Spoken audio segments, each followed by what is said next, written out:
I've seen quite a few different versions of the lightning whirling slash out there now from different people. So I thought I'd make one myself.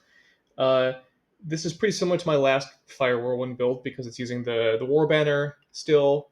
Although war banner is even better in this version because the war banner gives attack damage, which we're actually using now. Um, the other lightning versions I've seen, they looked fairly squishy, at least most of them. So they were, I think they could get one shot fairly easily. So I wanted to make one that was not as easily one shot. So I've got 2.47k life and 1.6k mana, and I'm Mind Over Matter, so that's about 4k total max hit. But I also have Mana Remnants, which can easily overcap my mana and get me another 1600. So I can be at like 5.6k max hit, and then I can also use Olroth's Resolve, which is really easy for this build because I have Tangle Tongue. So you're never at full life, so you can always use you're always like one life below your max, so you can use Olroth's Resolve whenever you want, really, for an extra 1200 life. So that gets you up to like 6800 max hit. So it's really hard to get one shot by anything. And in my Fire Whirlwind build, that was the only way I really ever died was by one shots. I'd get like stuck on terrain, um, and then there'd be like 5 corpse explosions below me, and then I die, or I'd get hit by a boss slam attack that couldn't be evaded, and then I die. So I think that for this Whirlwind build, evasion barely matters at all because you kill every small enemy like instantly. So then they don't really have any chance to like attack you. The only way you're really going to die with a whirlwind build is with like something you can't evade, a corpse explosion, a giant slam attack. So I think evasion doesn't really matter too much for whirlwind builds, and what you really want to go for is max hit, so that you die less often. So that's what I've done. Like I said, I can get up to like 6.8k max hit, so it's pretty hard to one shot me. I haven't gotten one shot yet. And you saw me in the beginning of the video tanking Zesh's giant finger gun without any issue. So it definitely is pretty tanky. Um, now, the build is like almost all uniques. The only non-uniques are rings, which makes it somewhat easier for gearing because you can find a lot of these. There's so many of these uniques out there. You don't need to find like a certain rare that has certain stats. And you might think that it's hard to get max LE resist because you're using all uniques, but actually, with the War Banner strat and this passive down here, it makes banners grant resists. So actually, my banner gets me from like 51 fire res and all this other stuff to overcapped on all my LE res. So I've got I'm overcapped by 20 to 30% on all my LE res because the Warbandit gives 57% to all my LE resists. So it's super easy to get a capped or overcapped. I decided to go overcapped just so that I can run elemental penetration maps without any issue. I can just ignore that suffix. Let's see. One of the other issues I saw with the lightning versions of a lot of the lightning versions of the whirling slash build is that they have like a max level whirling slash or close to it. So they have mana issues. They have to leech to get enough mana to use whirling slash. So I wanted to do a whirling slash that's still just level 2, so I have no mana issues. So I don't have to like worry about swapping my whirling slash to like a lower level 1 when I'm like pathing without enemies being nearby. Because I just didn't really want to think about having to choose which whirling slash to use at any given time. I just want to always use the same one.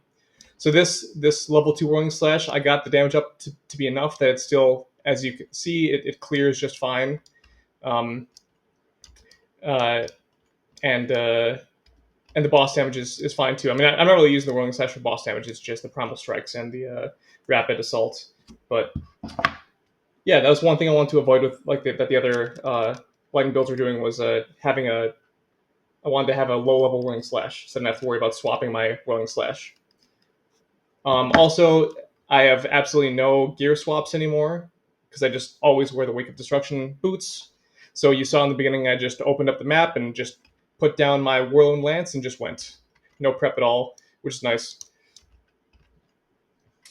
Um, a few caveats. Your whirlwind lance, you want to have that only able to be used on your secondary weapon set, which is just some other spear, preferably one with a high attack speed, just so that you can get the whirlwind lance down even faster at the start of a map. Um, and then the other stuff, you want to make sure it's only on your Tangle Tongue weapon set. Whirling Slash should be on weapon set 1. Primal Strikes, Rapid Assault, they should all be on weapon set 1 only. Because I'm able to use a level 2 Whirling Slash still, I can use Mana Remnants so that I can overflow my max mana, which is great since I'm Mind Over Matter.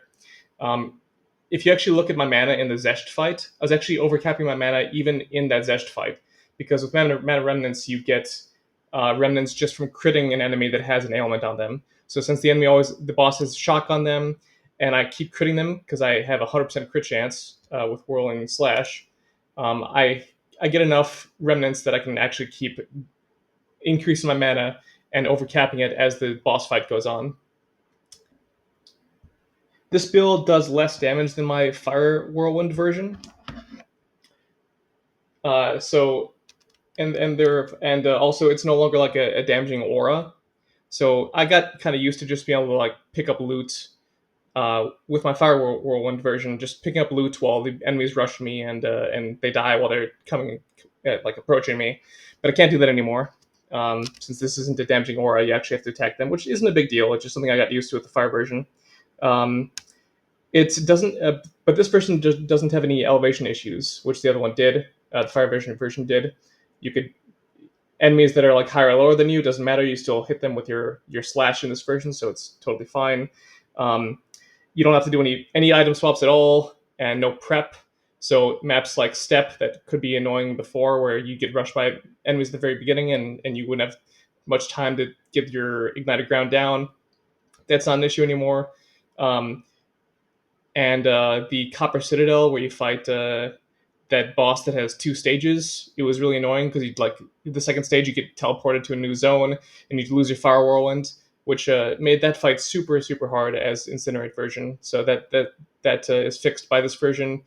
Um, but yeah, there's other pros and cons too. I mean, the Fire version, because it doesn't need Herald of Thunder, so it actually has room to get Blink in there, which I was using for a while.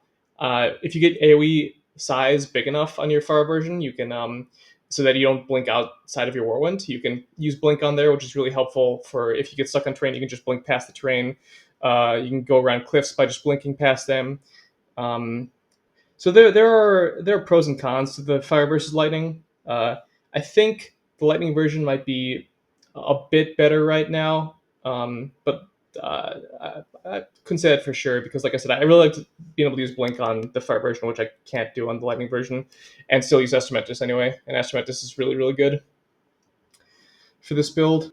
If GGG changes the culmination gem, which I think might be bugged potentially, and which was letting me like keep primal striking over and over in the boss fight, but still have the combo on there, then that would decrease the boss damage a lot. And then this version would be way worse at bossing than the Fire version.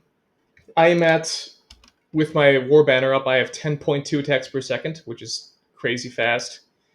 And if you count like it's if you count like the time it takes to put the War Banner down, like 20% of the time maybe, then you're actually going to be at more like 8.5 attacks per second on average, which is still really fast. You don't need Astramentus, and obviously it's really really good in this build. But if you can't afford that, then you can get just some other like amulet that has a bunch of attributes on there, uh, maybe some percent max life and flat max life and max mana, um, and that could get you. You'd still be doing like I don't know 25% less damage or something than the Astramentus version, and you'd be I don't know 10 or 20% less tanky, but that's still doable. You'd still be able to clear fairly well and survive most one shots. And that's the only expensive item I have here. I mean, this Tangle Tongue was like I think it was like 6 divs, and you could get one that's just a bit worse for like a div or something. I went for the 8% increased attack speed corruption on here, just so I can move even faster. This Hawa was like 6 divs or something because it's got the 1 to 12 lightning damage. But again, you could just go down to the 1 to 10 lightning damage, and it wouldn't be that much worse, and that would be like half a div or something, maybe less. This was cheap. I think that was like a div or something. These were maybe 1 or 2 divs, or this was like maybe like 1 or 2 divs. This was less than a div. This was less than a div. This was a div. So it's fairly cheap except for Astromentis. And you can work towards getting Astromentis. Uh, and the jewels were all about 1 div. The jewels are going to make a big difference in this build because I'm getting accuracy for move speed and also a bunch of damage, crit damage, and damage versus rares and uniques, which is the only thing that doesn't instantly die. So that's basically the same as increased damage generic. I'm gonna put the PUB in the description of the video. I'm not gonna write some like full length guide because it's basically the same idea as my Firewall Whirlwind version. You can see the jewels that I'm using to get an idea of the jewels that you'd want to use in the PUB. Yeah, I'm just trying this version out for a while. I'm enjoying it so far. It is nice that I don't have to set up the stuff at the beginning of the map anymore. I just go right away, and not having to worry about the elevation is definitely nice too. But yeah, like I said, there are also other downsides too. But anyway, it's fun. Yeah, that's it.